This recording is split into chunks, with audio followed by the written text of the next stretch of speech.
Kasi may nagsasabi na wala daw ulam yung alaga ko. Kaya ito, lagyan natin ng sabaw guys, ng isda. Tapos, lagyan din natin ng isda.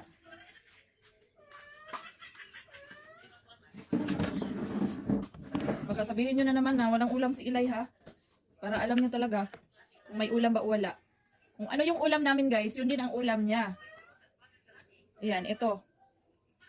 Para makakain siya. Tingnan natin guys kung kakain ba si Ilay ngayon. Habang may ano pa. Ayan. Ito, isda to guys. Kasi nakabili kami dun sa labas ng tinulang isda.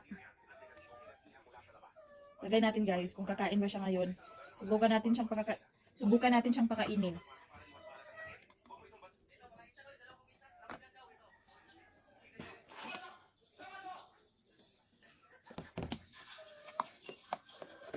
Diyos. Ito guys. Ayan, may sabaw at sahog na yan guys, isda. Guys, tingnan natin. O, dali na! Uy! Hala! Awa din siya! Takas din siya ba? Alin na! Oh?